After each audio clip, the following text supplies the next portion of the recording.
Bihar NDA में लगातार तल्खियां बढ़ रही है। लोजपा लगातार जेडीयू और ख़ासतौर पर नीतीश कुमार पर हावी हो रही है। नीतीश कुमार जो भी योजनाएं ला रहे हैं चुनाव से पहले या फिर जो पूर्व में मुख्यमंत्री नीतीश कुमार ने बिहार में काम किया है, उनको लेकर चिराग पासवान ने कई बार मुख्यमंत्री नीतीश कुमार से सवाल पूछे हैं।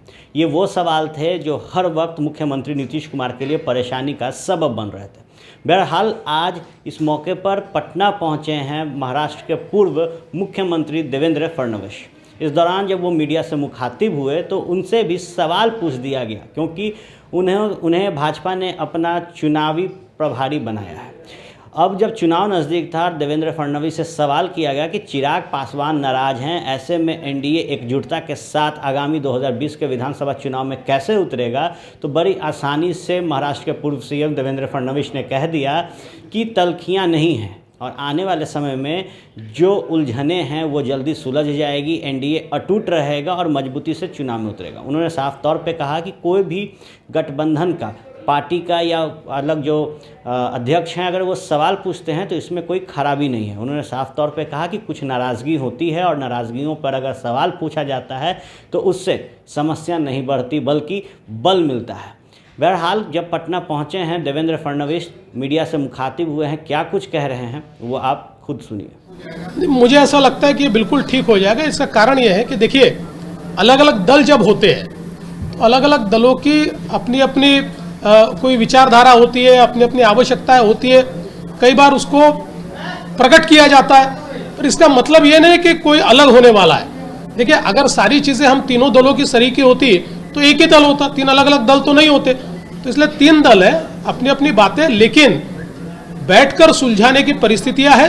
किसी को कुछ लगता है तो बैठकर वो सुलझाया जाएगा और बिल्कुल एनडीए जो है मजबूती के साथ, हाँ, हमारे पास आने वाले लोग ज्यादा रहेंगे, जाने वाला कोई नहीं है, आने वाले हो सकते हैं, उस सबको साथ में लेकर एनडीए बिहार में बिल्कुल अच्छे तरीके से, जैसे अध्यक्ष जी ने कहा, एक रिकॉर्ड इस प्रकार से हम लोग चुनकर आए।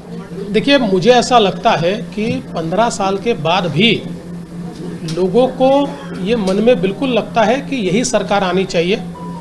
देखिए, जैसे मैंने पहले भी कहा, चुनौतियां बहुत है, कोरोना की महामारी होगी, बाढ़ होगी, सारी चुनौतियां हैं। पर जब लोग ये देखते हैं कि इस सरकार का काम और इससे पहले लालू जी की सरकार का काम भी लोगों ने देखा है, तो लोगों को ध्यान में आता है कि ये सरकार प्रयास करके हमारे को न्याय देने का प्रयत्न करती है। और सबसे बड़ी बात यह है कि इस सरकार के पीछे आदरणीय प्रधानमंत्री मोदी जी है।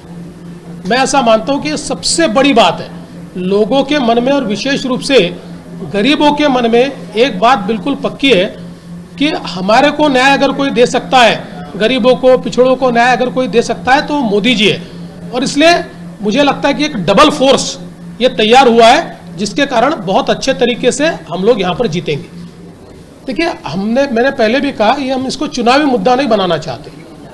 जहाँ तक मेरे यहाँ आने का सवाल है, तो मुझे तो ये सारी घटना के पहले ही बता दिया गया था कि आपको बिहार में काम करना है, और ये एक आम आदमी की भावना का मसला है। और जो पॉलिटिकल पार्टी होती है वो तो आम आदमी की भावना का आईना होती है, उसमें उसका प्रतिबिंब उसको दिखता है, और जो आम आदमी की भावना है उसको हम इस रूप में रख रहे हैं। इसलिए हम कहते हैं कि न भूलेंगे न भूलने देंगे।